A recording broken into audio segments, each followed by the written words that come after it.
क्या आपने कभी सोचा है कि दुनिया में एक ऐसा बरआज़म भी है जहां इंसानों के कदम तक नहीं पड़ते, जहां ना दरख्त है, ना फूल और ना ही कोई जानवर। जी हाँ, हम बात कर रहे हैं एंटार्क्टिका की।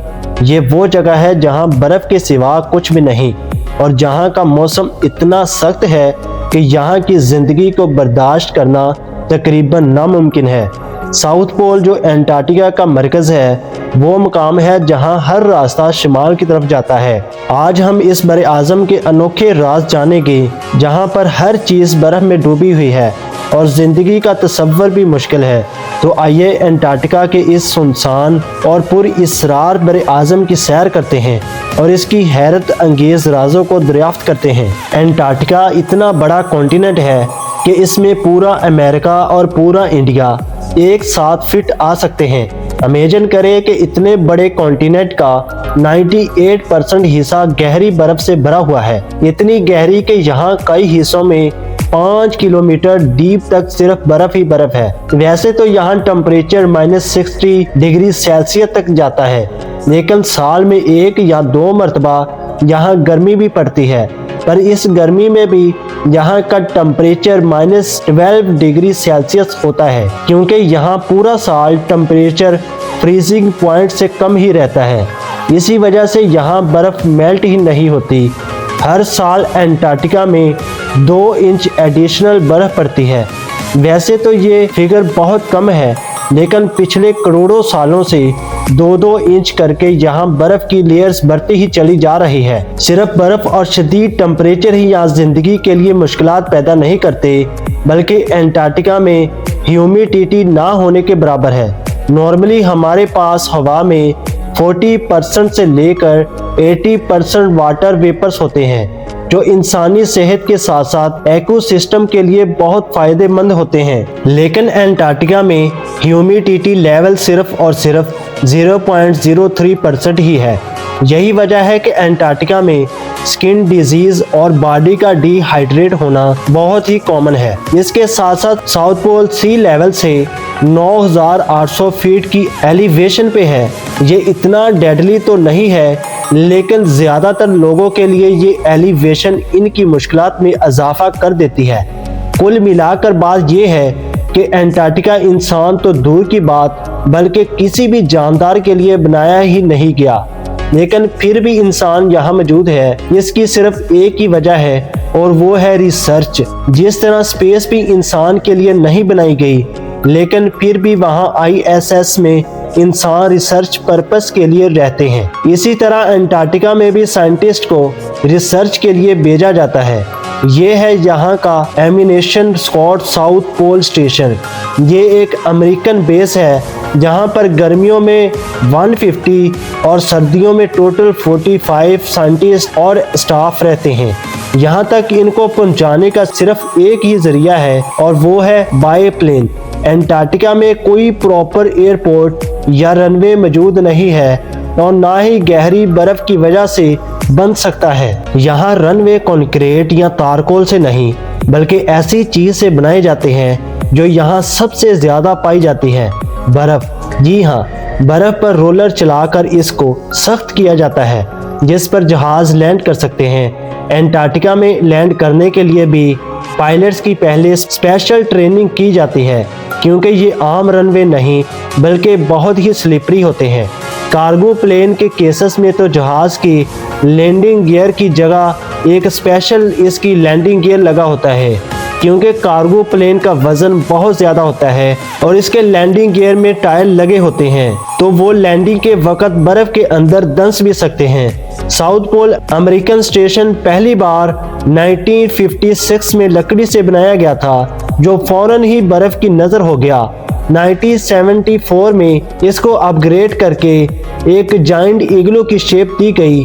पूरी बेस इस इग्लू के अंदर रहती थी, पर अमेरिकन्स का ये एक्सपेरिमेंट भी नाकाम रहा, क्योंकि हर साल सर्दियों में ये इग्लू भी बर्फ के अंदर चला जाता था। क्योंकि एंटार्क्टिका का साउथ पोल में है, जहाँ 6 महीने सूरज होता है तो रात नहीं होती, और अगले 6 महीनों तक रात होती है तो सूरज नहीं निकलता। इसी वजह से जिन 6 महीनों में सिर्फ रात होती थी, तब इग्लू को बर्फ से बाहर नहीं निकाला जा सकता था, यानी स्टाफ को अगले 6 महीनों का वेट करना पड़ता, जिसमें कोई खुदाई करके इसको बर्फ से बाहर निकाला जाता था।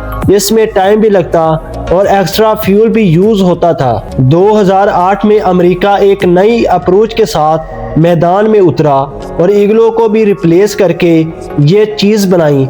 इस बिल्डिंग की खास बात यह है कि इसकी शेप एरोडायनामिक है और इसको हाइड्रोलिक पिलर्स पर बर्फ से थोड़ा उठाकर खड़ा किया गया है।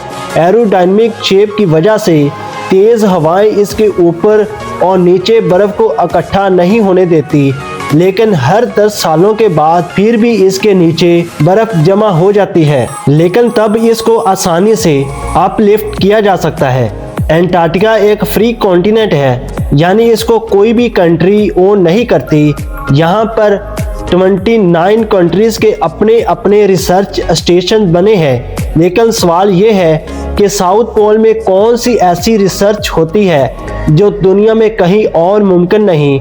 यहाँ ज़्यादातर स्पेस रिलेटेड और एस्ट्रोनॉमिकल रिसर्च होती है। असल में नॉर्मली हवा में टूथ पेपर्स आसमान को धुंधला कर देते हैं, और अगर हम ट्रॉपिकल एटमॉस्फेयर में टेलीस्कोप लगाएं तो ज़्यादातर दूर तक नहीं देख सकते। साउथ पोल में ह्यूमिडिटी ना होने की वजह से आसमान बहुत क्लियर नज़र आता है और टेलीस्कोप्स स्पेशल में लाखों लाइट ईयर्स दूर तक भी आसानी से देख सकते हैं। ये है ब्लैक होल की फोटो, जिसको 2019 में पहली बार कैप्चर किया गया था। इस फोटोग्राफ को कैप्चर करने में भी साउथ पोल में लगे टेलीस्कोप्स का सबसे बड़ा हाथ था। एस्ट्रोनॉमी के अलावा यहाँ आइस कोर्स पर भी रिसर्च की जाती है। लाखों करोड़ों साल पहले अर्थ का क्लाइमेट कैसा था, तब हवा में कौन से पार्टिकल्स और गैसेस थी, ये सारे राज एंटार्क्टिका की बर्फ के नीचे छुपे हैं।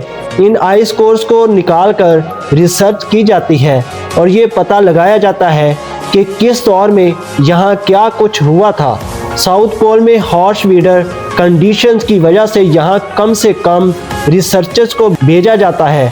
रिसर्चर सिर्फ इक्विपमेंट लीक आफ्टर करते हैं और सारा डाटा इनको यहाँ से बाहर अपनी अपनी कंट्री में भेजना होता है। जैसे यहाँ आने का सिर्फ एक ही जरिया है, वैसे ही यहाँ से निकलने का भी सिर्फ यही जरिया है। साउथ पोल में सिर्फ 3 महीनों का पीरियड होता है, जिसमें एयरक्राफ्ट आ या जा सकते हैं। पूरा साल यहाँ से बाहर निकलना करीब इम्पॉसिबल है। एंटार्क्टिका से भी दूर ह्यूमैनिटी अगर कहीं और है तो वो है इंटरनेशनल स्पेस स्टेशन में, लेकिन यहाँ मौजूद एस्ट्रोनॉट्स को भी स्पेस से भी एविकेट करना हो तो वो किसी भी वक्त अपने आप को ओशन में लैंड करवा सकते हैं, लेकिन एग्रीशन का ऑप्शन एंटार्क्टिका पर अप्लाई नहीं होता।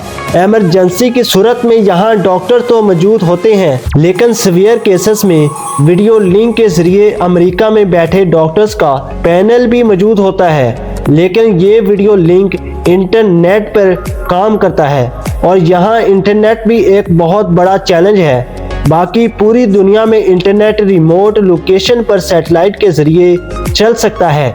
कमर्शियल सैटेलाइट अर्थ के सिर्फ इन हिस्सों को कवर करती है जहाँ ज्यादा आबादी होती है। जैसा कि आप ग्लोब पर देख सकते हैं, साउथ पोल हमारे प्लेनेट का लिटरली बॉटम है करती अर्थ का ऑर्बिट करती है। सैटेलाइट साउथ पोल के ऊपर से गुजरती ही नहीं है, इसी वजह से यहाँ सैटेलाइट के सिग्नल्स भी रिसीव नहीं होते।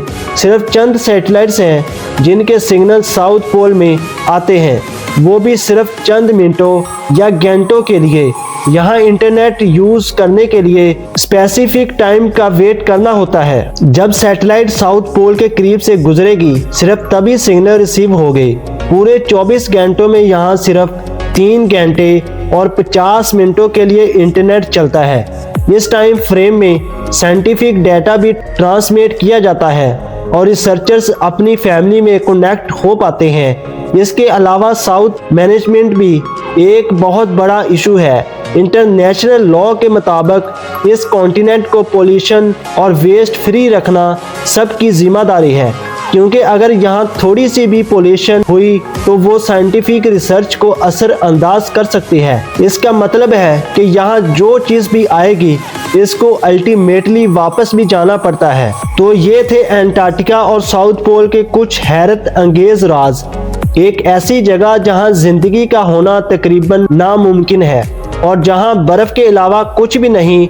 अगर आपको ये वीडियो पसंद आई हो तो हमारे चैनल को सब्सक्राइब करें और इस वीडियो को अपने दोस्तों के साथ शेयर करें ताकि वो भी एंटार्क्टिका के बारे में जान सके।